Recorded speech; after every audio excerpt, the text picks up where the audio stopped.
Amamos a Jesús. Amamos a las personas. Amamos adorar.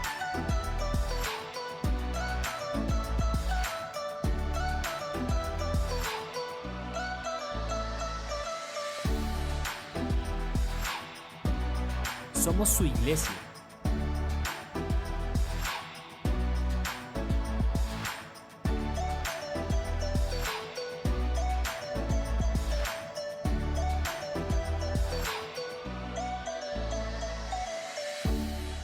Nuestra casa, el mejor lugar de adoración.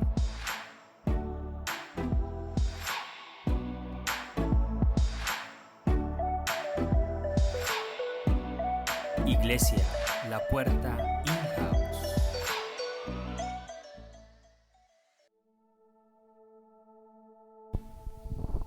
Señor, te damos gracias porque mientras te adoramos, Señor, tú nos cubres con tu gracia. Gracias, Señor, por amarnos, por perdonarnos, por limpiarnos, Señor, por darnos una vida nueva y por llamarnos a libertad. En el nombre de Jesús, hoy proclamamos y declaramos nuestra libertad en fe. Aquí hay un pueblo tuyo, Señor. Acá hay un remanente tuyo que te pertenece, Señor. Y estamos agradecidos y venimos delante de ti, Señor, con corazón dispuesto, Señor, para recibir lo que tienes para nosotros.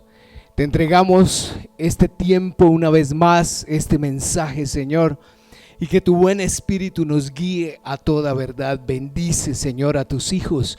Venimos como hijos, Señor, donde papá, y esperamos tu abrazo, tu esperanza, tu ánimo, que nos reconfortes, Señor, que nos confrontes tal vez, pero también, Señor, que nos animes, que nos levantes y que podamos seguir caminando adelante con la esperanza puesta, Señor, en ti, con los ojos puestos en el invisible, con los ojos puestos en el cielo. Gracias, Señor, en el nombre de Cristo Jesús. Amén y amén. Dele un aplauso al Señor. Él sí se lo merece, yo no, Él sí es digno. Bueno, hoy cuando estábamos aquí haciendo prueba de sonido y ensayando un poquito la alabanza, le dije a Sarita y a Dani, vamos a adorar como en casa, vamos a imaginarnos que estamos en la sala de nuestra casa, llegó nuestra familia, llegaron nuestros amigos y todos están diciendo, ay, ¿por qué no adoramos un ratico? Listo, saquemos la guitarra y adoramos, y realmente así fue como sucedió y así fue como los vi. Ese es nuestro concepto in-house, como en casa. Siempre me encanta tener presente y recordar que el Señor prometió que donde habíamos dos o más reunidos en su nombre, aquí estaría Él y aquí está Él. Bueno, estamos en el mes de la familia. Acabamos de pasar el mes de la gratitud. Entonces entramos en una nueva serie.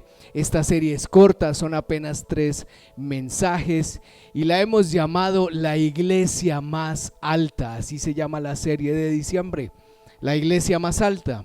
Y el mensaje de hoy se llama La Sagrada Familia. Vamos a hablar de familia. No sé si ustedes conocen la Sagrada Familia, que es el edificio más emblemático de Barcelona.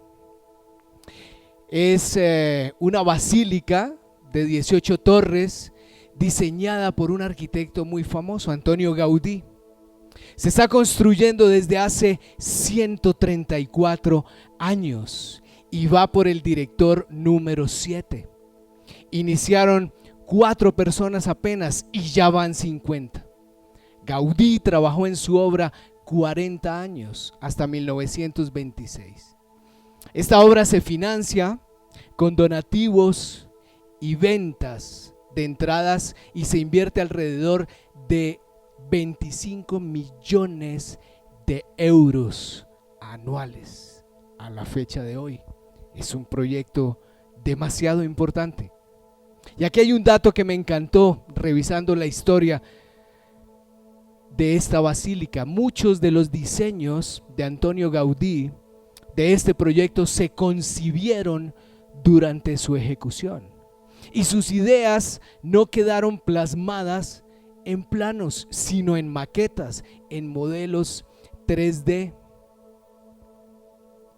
Y cada vez que van a construir, los diferentes directores o los que toman la posta y continúan construyendo, lo hacen bajo una premisa, y es respetar las ideas originales de Antonio Gaudí, del diseñador. Es un legado, es el legado de este arquitecto, y ellos son los encargados de continuar con esa obra, de continuar con ese legado.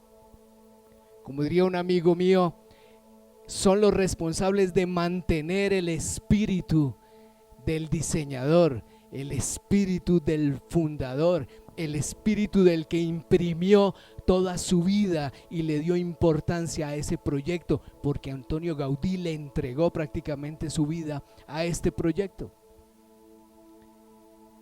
En cuanto a diseño, mezcla dos estilos, es arquitectura gótica y modernista. Es una mezcla compleja, pero espectacular. Ya les dije que habían 18 torres, y allí se simbolizan los 12 apóstoles, y la torre del centro simboliza a Jesús.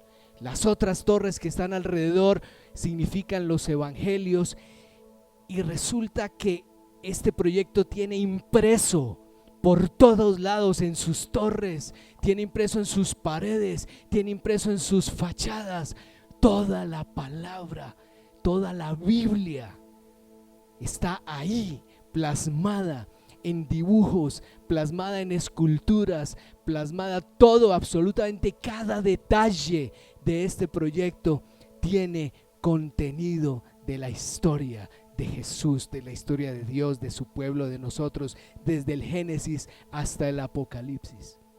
Y un dato interesante es que su estructura es como un bosque de árboles altos, y sus fachadas cuentan una historia. Hay una que se llama la fachada de la fe, otra que se llama la fachada de la gloria, otra que se llama la fachada de la esperanza en Jesús. Es impresionante. Ese proyecto habla por donde usted lo pueda admirar, porque es admirable.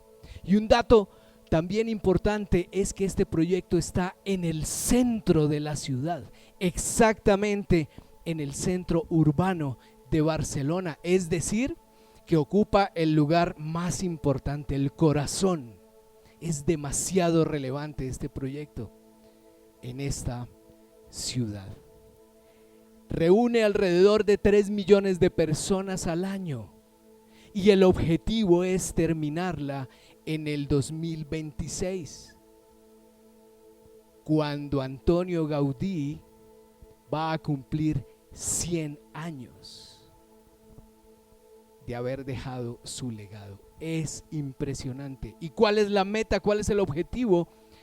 Que va a ser la iglesia más alta del mundo. Por eso quise denominar así esta serie, la iglesia más alta del mundo. Y me encanta admirar este proyecto y ver cómo este arquitecto imprimió lo más importante para Dios, porque lo más importante para Dios es la familia. Por eso se llama la Sagrada Familia. Dios diseñó la familia, para Dios es importante la familia. Si vemos la Biblia, es la historia contada a través de Dios obrando en familias. Abraham y Sara, por ejemplo, Noé y Naamá, Moisés y Séfora, José y María, la familia de Jesús. Jesús tuvo una familia. Adán y Eva, la palabra comienza con una familia en el Génesis, con ellos, y termina también con otra familia en el Apocalipsis, en las bodas del Cordero, cuando Jesús va a encontrarse con su amada, con su iglesia por la eternidad. Otra familia, o sea, nosotros somos su iglesia, una familia eterna. Si vamos al Nuevo Testamento, están José y sus hermanos, otra familia. Hablábamos hace 15 días de Esther y Mardoqueo, otra familia. ¿Recuerdan que Esther era adoptada? Pero era una familia. Para Dios es demasiado importante la familia. Pablo le escribe a la familia de los Corintios. ¿Recuerdan? Veníamos hablando de Pablo. Pablo le escribe a sus amigos en Filipos, les escribe también a los efesios, a sus amigos en Éfeso, pero también les escribe a los corintios. Los corintios era una iglesia con una connotación un poco complicada. Había desorden allí. Se habían contaminado en su mente con todo el entorno que tenían alrededor. Entonces Pablo de igual manera los consideraba familia y les escribe. Entonces él les escribe 2 cartas y en la primera carta los confronta con su pecado para llevarlos a un arrepentimiento real. Y allí Pablo marca una pauta. Alguien tiene que hablarle a la familia. Era una de sus familias en la fe, y Pablo, en esa responsabilidad de predicar el fundamento de la palabra de Dios, les escribe la primera carta, los amonesta para conducirlos a un arrepentimiento genuino. Es decir, la primera carta fue una aterrizada a la iglesia de Corinto, sin anestesia. Lo que es, porque Pablo hablaba así, lo que es para que ustedes tomen decisiones. Me encanta Pablo porque él habla claro y además de eso es intencional.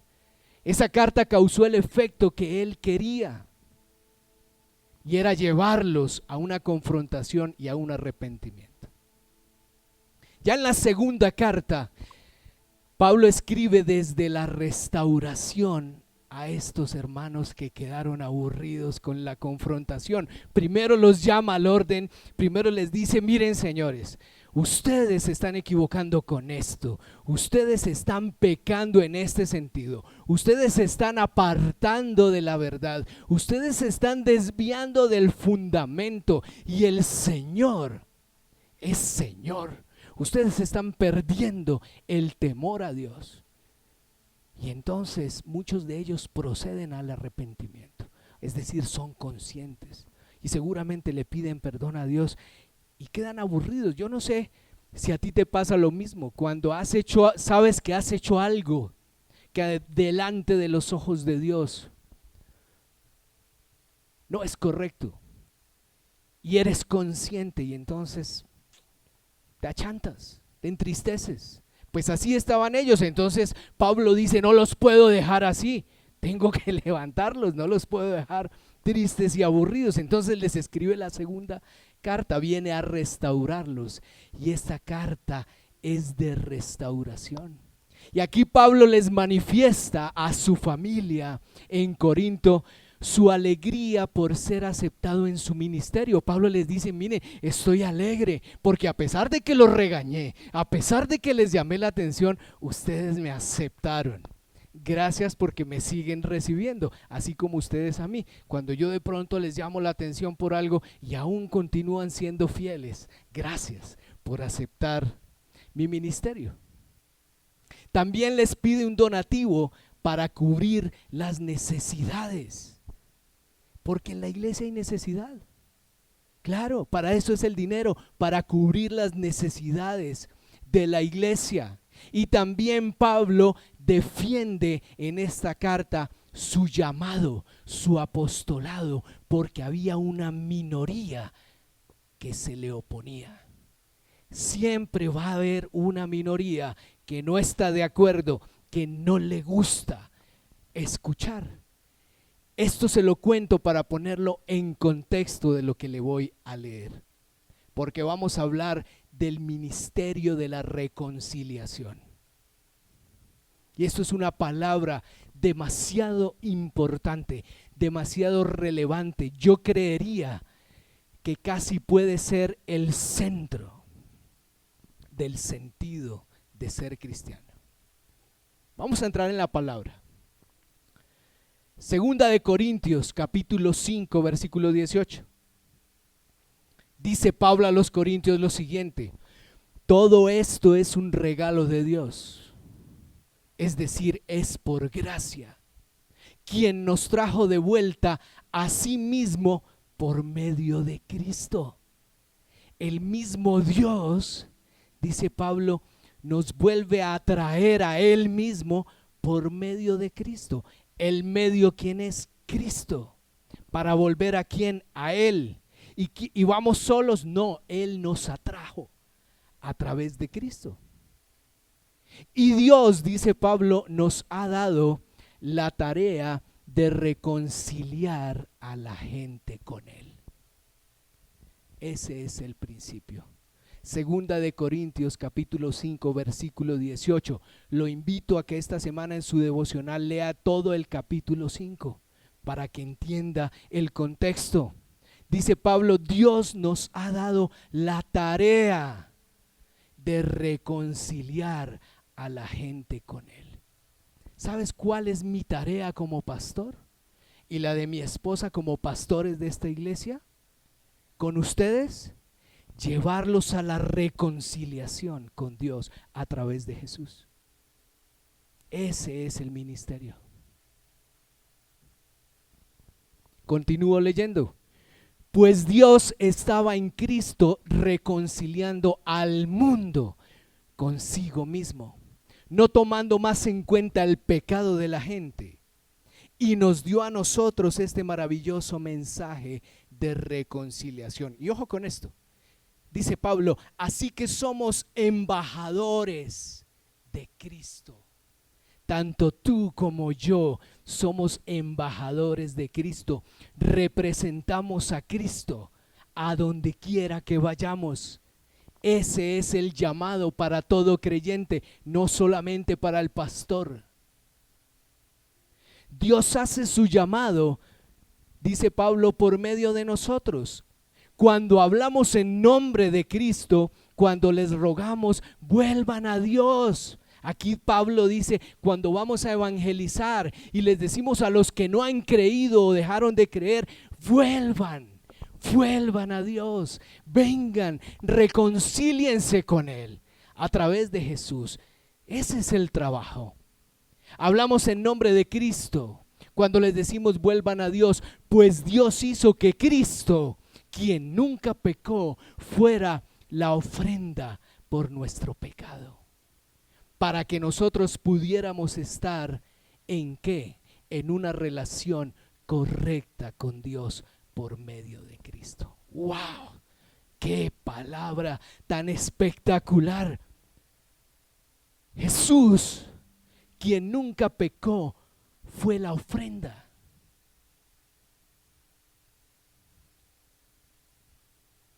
Por nuestro pecado, para que nosotros pudiéramos entrar en una relación correcta con Dios por medio de Cristo. Veo frecuentemente personas que se relacionan incorrectamente con otras, y también creo que de la misma manera a veces nos puede pasar con Dios. Nos equivocamos en nuestra manera de relacionarnos con los demás y seguramente con Dios también. Por eso es que es a través de Cristo para entrar en una relación correcta. Lo que yo deduzco de este texto es, por sustracción de materia, que si Jesús no está mediando, mi relación nunca puede ser correcta con Dios.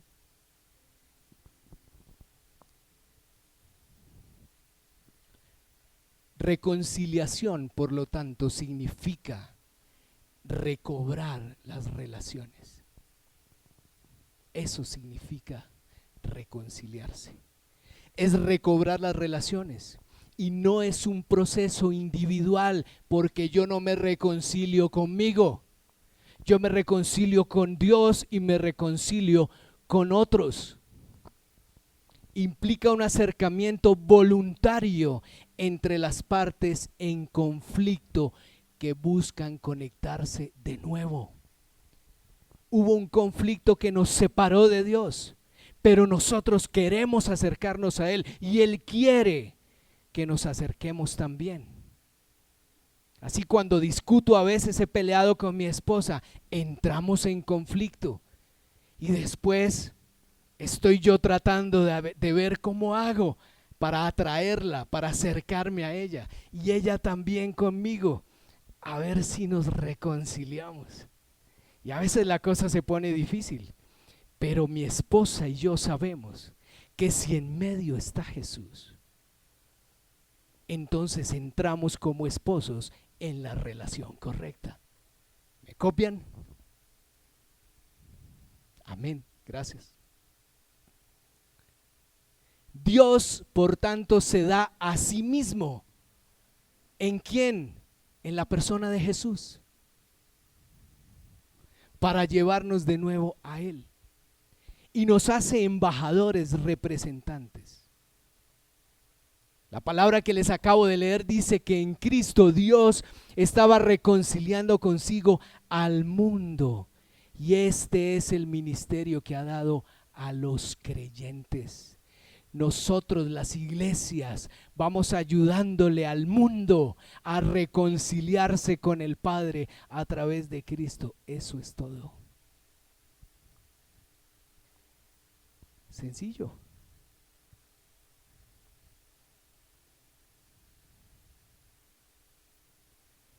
Me gustan los sinónimos y tengo algunos de la palabra reconciliación. ¿Qué tal entendimiento? ¿Qué tal acuerdo? ¿Qué tal arreglo? Pacificación. Olvido. Te ofendí, perdóname. Te perdono, olvidamos. Reconciliación. Mediación. A veces tenemos nosotros que mediar entre otros porque la cosa está difícil. Vengan, los traemos aquí a reconciliación. Intercesión. A veces la cosa está tan complicada que lo único que podemos hacer es orar. Intercedemos. Estamos ejerciendo nuestro ministerio. El ministerio de la reconciliación no es solo para los pastores, es para ti y para ti y para ti y para ti y para ti y para ti, para todos los creyentes. Es una responsabilidad. También les tengo dos antónimos de la palabra reconciliación, es decir, lo opuesto: hostilidad y separación. ¿Se dan cuenta? Cuando no estamos en relación correcta, hay hostilidad. Estamos disgustados. Me molesté con mi hermano, me molesté con mi amigo, me molesté con el pastor. Ellos se molestaron con Pablo, mi esposa se molestó conmigo. Nos incomodamos, nos salimos de la relación correcta. Pero en Cristo podemos volver otra vez. No hay excusa. No hay excusa. De eso se trata el ser cristiano. Y entonces aquí Pablo ejerce el ministerio. El objetivo, la misión de Pablo era llevar a los corintios, es decir, a su familia de fe, a cruzar la puerta. ¿Quién es la puerta? Jesús. Jesús es la puerta. Eso era lo que hacía Pablo. A que cruzaran la puerta, ¿para qué? Para que se reconciliaran con el Padre y después entre ellos. Por eso es que Jesús es el buen pastor que guía a sus ovejas y nosotros somos sus colaboradores aquí en la tierra. Pero el buen pastor siempre va a llevar a las ovejitas a que estén reconciliadas ahí en el rebaño, o dando vueltas en círculo como ha estado pasando en esta semana. Esa ilustración es fascinante. Jesús, el buen pastor que guía a sus ovejas. Los pastores también ejercemos el ministerio. Lo dije hace un momento, la responsabilidad de nosotros como pastores es llevar a la iglesia, o sea, ustedes que son nuestra familia de la fe, a reconciliarse con Dios. ¿Y cómo lo hacemos? Atendiendo sus necesidades. ¿Qué necesitan? Búsquennos, hablen con nosotros. ¿Qué necesitan?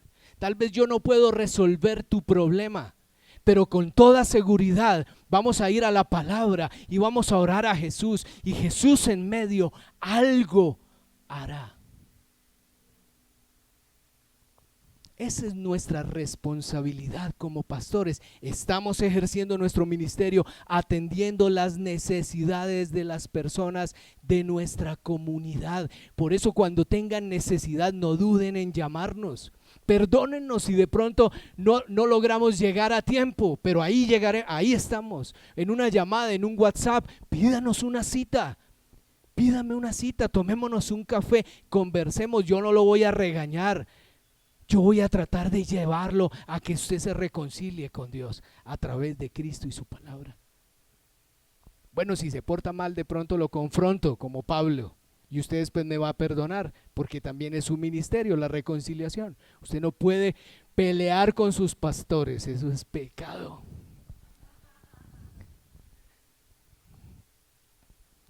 ¿Qué tal en casa? Ahora ya se ríen, bueno, tal vez les recordé algo, no sé. ¿Qué tal los papás en casa? La responsabilidad de los papás, de los padres, de los sacerdotes en casa, entonces ¿cuál sería? Pues la misma. Llevar a sus hijos a reconciliarse con Dios a través de Cristo y su palabra.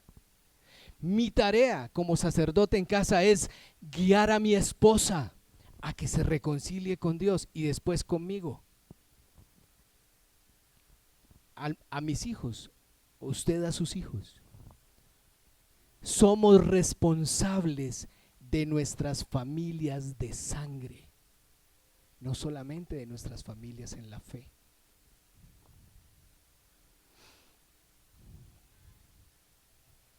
Vamos a la práctica.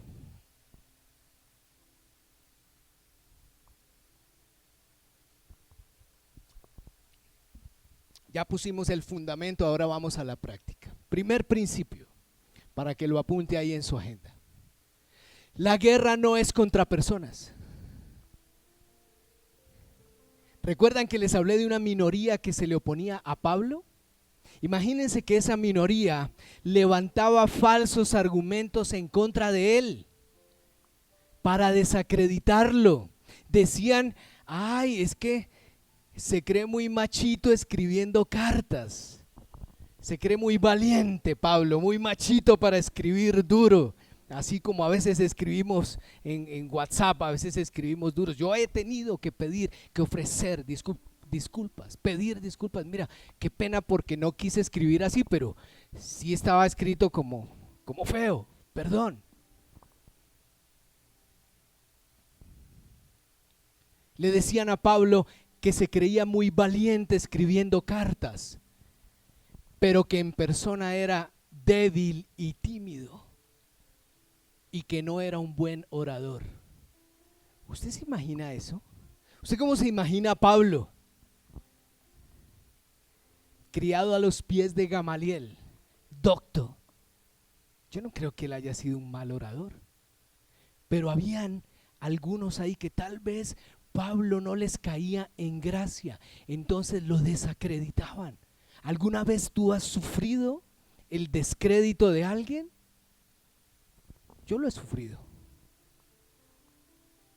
Y es difícil. Y un día alguien, no sé, escribió algo para desacreditarme de una manera horrible. Y yo hasta lloré. Y me fui a mi lugar de oración y le dije, Señor, tú y yo sabemos que eso no es cierto. ¿Y saben qué me dijo el Señor? Me dijo, esas palabras de esa persona que te está desacreditando no te definen. a ti te define lo que yo diga de ti, y tú eres mi hijo, y yo voy a hacer justicia con esta injusticia que están cometiendo contigo. Déjame que yo pelee por ti. Entonces criticaban a Pablo, es decir, que se sentaban, como dice el Salmo 1, en la silla de los escarnecedores, ¿recuerdan? En los que juzgan. Debemos tener cuidado con eso. Ese no es nuestro llamado.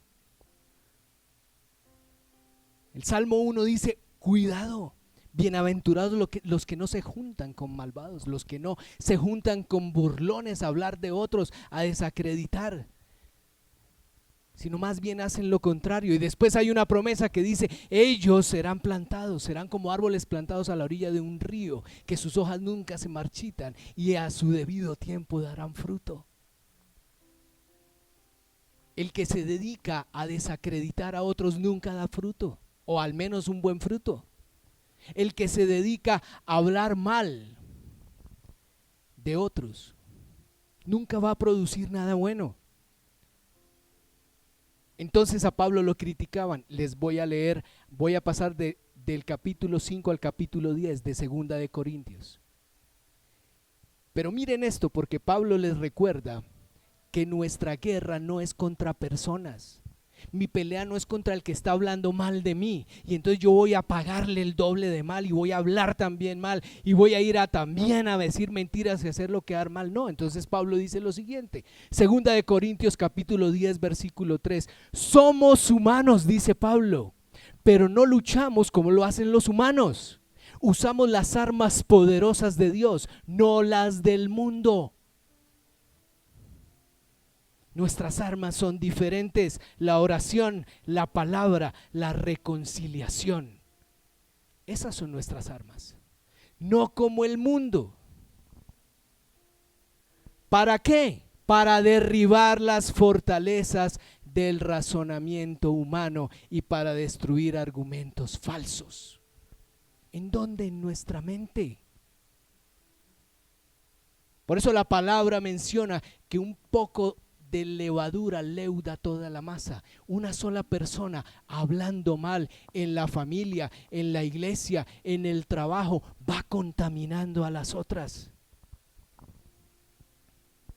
y va levantándoles argumentos en su mente falsos en contra de otros, y terminan creyendo, como Juan Pablo, que era una mala persona, que era muy machito escribiendo y que era un tímido y un pésimo orador. Yo me imagino que muchos de ellos ni siquiera lo conocían, pero cuando hablaban de Pablo decían, sí, el señor ese, y ni siquiera lo conocían, porque así somos nosotros. Nos dejamos contaminar y terminamos levantando argumentos falsos en nuestra mente. Y continúa Pablo, dice, destruimos todo obstáculo de arrogancia que impide que la gente conozca a Dios. Destruimos argumentos de arrogancia.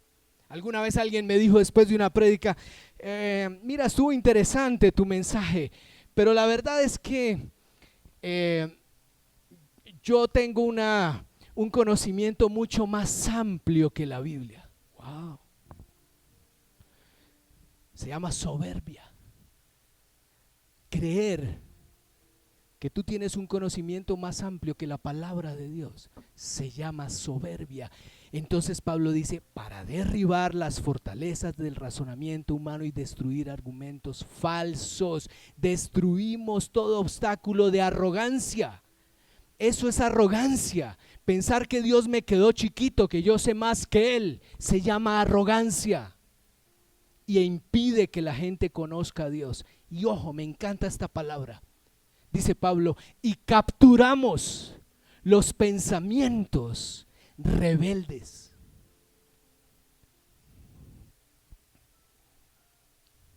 ¿Qué es un pensamiento rebelde? Todo aquel que va en contra de los principios de Dios, de lo que Dios establece. Voy en contra, se llama rebeldía. Puede ser que esté caminando acá, pero en mi pensamiento voy para atrás, se llama rebeldía. Hay rebeldía pasiva, o sea que no se nota por fuera, pero está por dentro. capturamos los pensamientos rebeldes. Y ojo a esto, me encanta. Y enseñamos a las personas a obedecer a Cristo. Mi responsabilidad no es enseñarte a que me obedezcas a mí. Mi responsabilidad es enseñarte a que obedezcas a Cristo. Pero si tú tienes la humildad de obedecer a Cristo, entonces vas a obedecer a tus autoridades, a tus papás, a tus jefes, a tus amigos, a tu comunidad. ¿Por qué? Por el bien colectivo. La obediencia siempre va a traer beneficios, siempre. Por eso yo le obedezco a mi esposa cada vez que sea necesario, porque me trae beneficios. Cuando no obedezco me dan pao y me va mal. Después la reconciliación complicada. Y les termino de leer aquí. Dice Pablo: los que afirman que pertenecen a Cristo deben reconocer que nosotros pertenecemos a Cristo tanto como ellos. Pareciera que estoy jactándome, dice Pablo, demasiado de mi autoridad, de la autoridad que nos dio el Señor, pero nuestra autoridad es para edificarlos a ustedes, no para destruirlos. La autoridad que Dios nos ha dado como pastores es para edificarlos a ustedes, no para destruirlos. Nos toca tener mucho cuidado. Pero a ustedes también, la autoridad que Dios les ha dado en sus casas como papás es ¿para qué? Para edificar a los suyos, no para destruirlos. Para edificar a sus hijos, no para destruirlos. Para edificar a sus empleados, no para destruirlos. Para edificar a sus amigos, no para destruirlos. Para edificar, para construir. Entonces termina Pablo diciendo: así que no me avergonzaré de usar mi autoridad. Segundo, antes de pasar al segundo principio, quiero hacer un alto en el camino aquí y decirte lo siguiente: mira, no puedes fracturar las relaciones y esconderte. Yo lo he hecho. He fracturado relaciones y entonces me aparto. Y digo, algún día me lo volveré a encontrar y ahí miraremos. Eso nos pasa porque nuestra humanidad a veces nos lleva a buscar motivos para ofendernos. Hoy te digo, no busques motivos para ofenderte. No los busques. Derrúmbalos, quítalos del camino. No busques razones para apartarte de los tuyos. No busques ver lo malo, así como los opositores de Pablo, queriendo tener argumentos para desvirtuar a tus autoridades espirituales, porque terminarás destruido y solo. Conozco muchas personas que han terminado destruidas y solas, porque se llenaron de motivos, porque se apartaron y se van hablando mal de sus papás, de sus hijos, de sus esposas, de sus iglesias donde estuvieron, de su trabajo, de donde sea, llenos de argumentos, y terminan solos. Porque déjame decirte algo, qué jartera estar cerca de alguien así. No es atractivo. Perdemos lo atractivo. Y hoy te digo, no te acostumbres a fracturar las relaciones. Por el contrario, dedícate a restaurarlas. Restaura, edifica y trabaja por mantener tus relaciones. Ejerce tu ministerio de reconciliación como un cristiano verdadero. Segundo principio, reconcíliate con tu familia. Recuerdo a mi mamá. ¿Quién era la que nos reconciliaba a nuestros hermanos con mi papá? Mi mamá. Ella iba y hablaba con mi papá: no, mi hijo, mire, es que el niño, pues hay que entenderlo, ¿no, mi hijo? Pero pues no estuvo tan complicado el asunto. Y después venía y me decía, vaya, hable con su papá y dígale que sí a todo, que usted se va a portar bien. Vaya, vaya, vaya, vaya. Dele un besito, dele un abrazo. Mamá, por lo general, siempre es la reconciliadora. En la familia todos desempeñamos un rol. Aquí yo estoy en rol de pastor, pero en mi familia soy esposo, soy hermano, soy hijo. Y afuera soy amigo. Tenemos diferentes roles. Reconciliemos.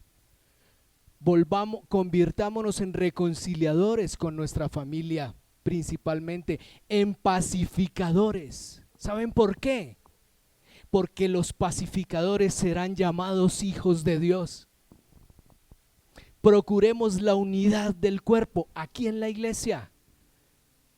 Estuve en una reunión esta semana y me dolió el corazón de ver representantes de diferentes organizaciones, cada uno jalando para su lado y creyendo tener la verdad. Procuremos la unidad en el cuerpo de Cristo. Somos el cuerpo de Cristo. El cuerpo de Cristo no anda una pierna por un lado y un brazo por el otro y un ojo por allá, quién sabe dónde. Es a través de la reconciliación. La familia, se separó la familia, están divididos por un problema. Lo que se perdió, no importa. Vuélvete un reconciliador, vuélvete un pacificador, porque serás llamado entonces hijo de Dios. Dios diseñó el concepto de familias para construir su reino. ¿Se acuerdan de Nehemías? Era el líder, pero reconstruyó los muros de Jerusalén. ¿Con quién? Con familias. Cada familia construía un pedacito de muro. En Hechos de los Apóstoles, la comunidad de los creyentes, ahí nació la iglesia. Familia, familia, familia. Los apóstoles, familia. Comían juntos, comemos juntos, lloramos juntos, reímos juntos, celebramos cumpleaños juntos. Eso es familia. Nos cuidamos, esa es la familia. Antes, en la iglesia, tiene que haber líderes, tienen que levantarse líderes, pastores, pero también los que construyen con esos líderes, o sea, ustedes. Si el Señor nos levantó a nosotros como pastores y ustedes están aquí, su llamado es apoyar el ministerio. Mientras que el Señor los llamará seguramente más adelante a otras cosas, pero principalmente es apoyar para que nos mantengamos en unidad. Antes las familias eran numerosas, ¿se acuerdan? Sobre todo las familias paisas aquí en Medellín, 10, 15, 20. Hoy, la generación de hoy no quiere tener hijos. Y nos escandalizamos, esa juventud de hoy, esos millennials, esos centennials, esos pandemials, ya no quieren sino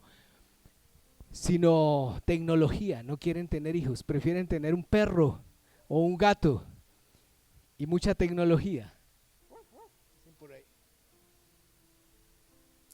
Y hasta los criticamos, pero déjenme decirles algo, tal vez nosotros también somos culpables, porque no les mostramos a ellos una familia en reconciliación.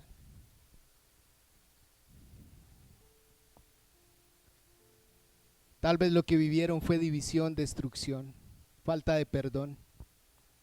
No hay componenda, no hay humildad de corazón para restaurar lo que se rompió. Muchas familias destruidas. Yo te digo hoy, reconcíliate con Dios, con tu familia y con tu iglesia. Perdona y olvida. Extiende gracia y misericordia, porque si hay algo que el Señor ha tenido con nosotros es gracia y misericordia. Extiéndela. Ejerce tu ministerio, y utiliza las armas espirituales. Ora, lee, pasa tiempo con Dios, medita en la palabra y aplica lo que aprendes. Último principio, deja de resistir tu llamado.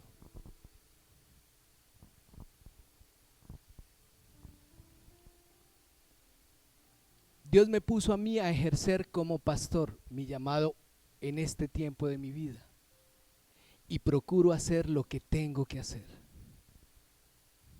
confrontar, exhortar, edificar, animar y reconciliar. Ese es mi llamado. Proverbios 9:7 dice: reprende al necio y te odiará, corrige al sabio y te amará, y se hará aún más sabio. Alguien me dijo esta semana, le dije, ¿qué consejo me darías como pastor? Y me dijo, no te desgastes con los necios, porque te van a odiar, vas a perder tu tiempo y tu esfuerzo y no van a producir nada. Uf, me dolió. Yo dije, Señor, que en nuestra comunidad no haya necios, por favor. Y me fui a Proverbios. Dice, corrige al sabio y te amará y se hará aún más sabio. ¿Qué tal si decidimos ser sabios? La pregunta es, ¿tú estás haciendo tu parte? Porque la iglesia eres tú. Tú eres la iglesia de Cristo y tienes una responsabilidad muy seria. Yo tengo la mía, pero tú también tienes la tuya. Es con tu familia en la fe, con tu familia de sangre y con el Señor. Todos trabajamos para un mismo proyecto, así como en la Sagrada Familia de Gaudí. Todos trabajan por un mismo proyecto y se van muriendo, van falleciendo, y los que quedan continúan el legado. Yo me pregunto, el día que mi esposa y yo no estemos acá, ¿quiénes van a continuar con el legado de La Puerta In-House? Tienen que levantarse en llamado y continuar lo que nosotros dejamos. Nosotros somos la familia sagrada de Dios y tenemos que trabajar por continuar el espíritu del fundador. Acuérdense de eso, no siguiendo nuestros propios caprichos. Esto no se trata de caprichos, iglesia.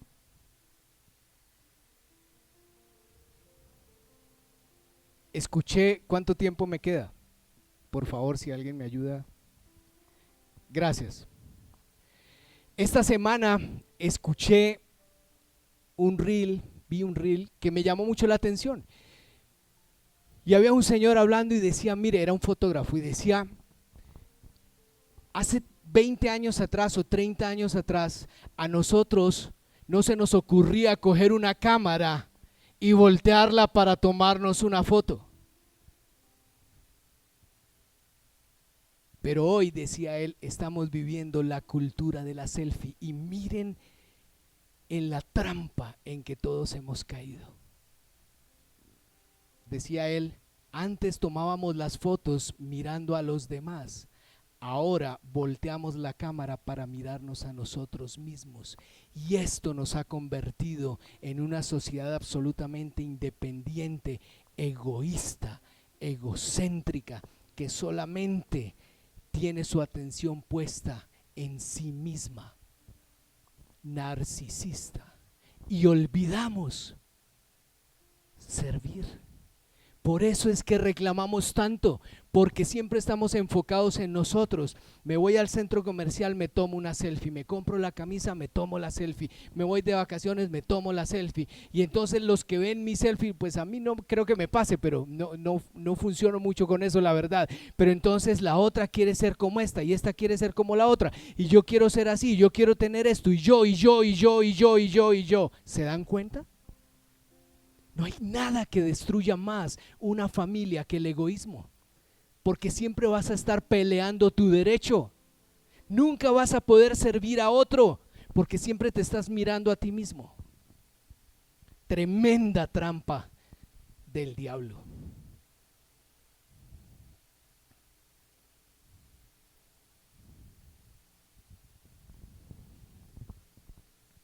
Egoísmo puro.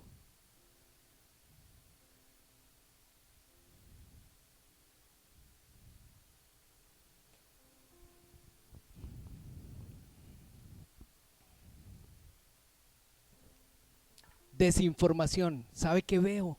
Que me preocupa tanto con la generación joven aquí,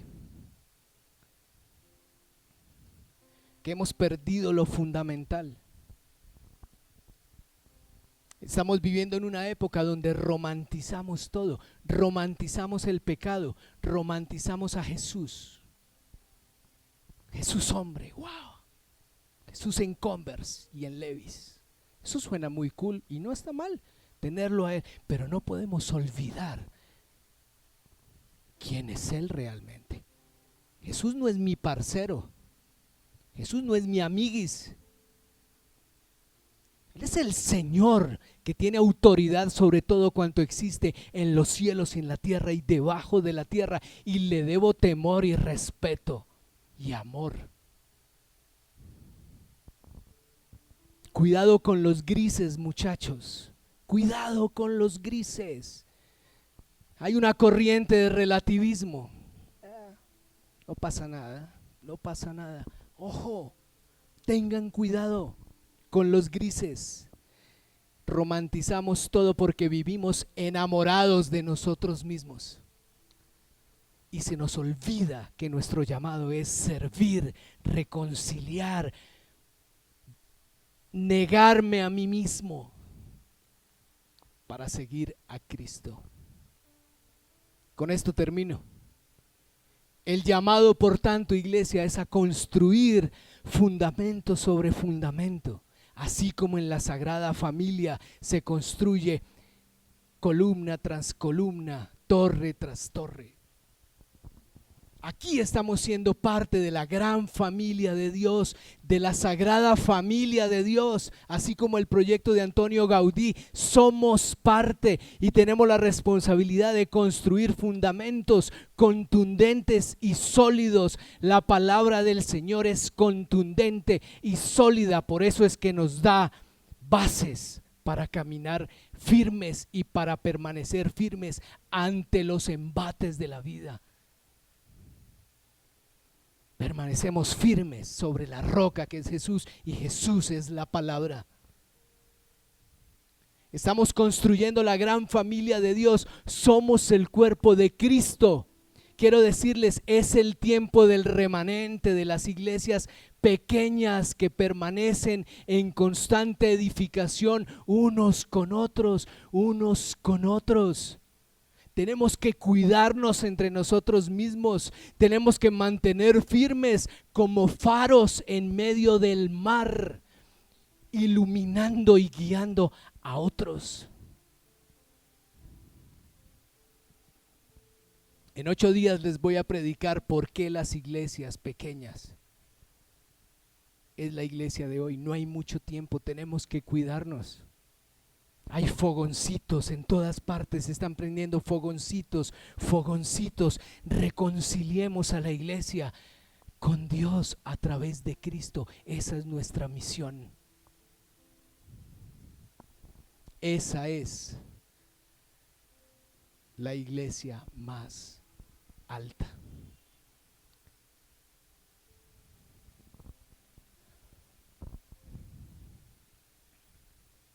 Si quieres cerrar tus ojos 30 segundos y orar conmigo.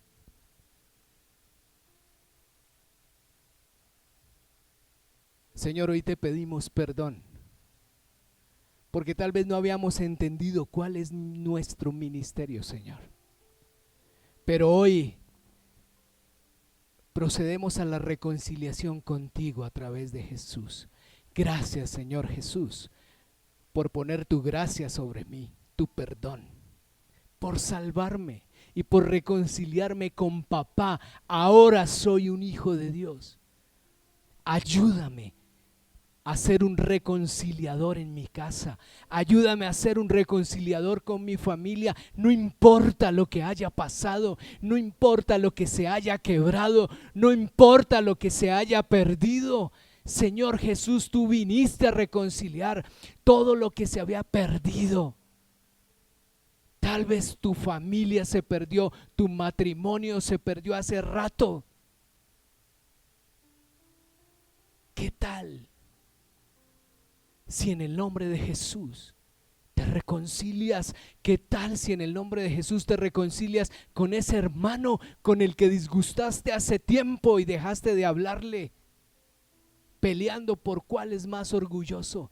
¿Qué tal si te reconcilias con tus hijos o con tus papás? ¿Qué tal si te reconcilias con tus viejos y los perdonas y los honras? ¿Qué tal si te reconcilias con tus hermanos en Cristo? ¿Qué tal si eres un agente de unidad en el cuerpo de Cristo? ¿Qué tal si cumples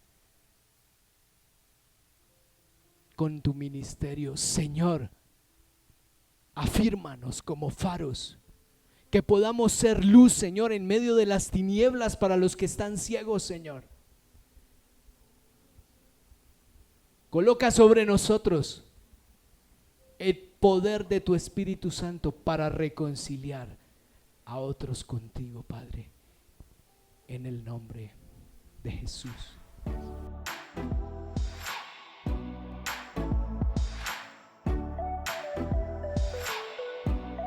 Iglesia, la puerta in house.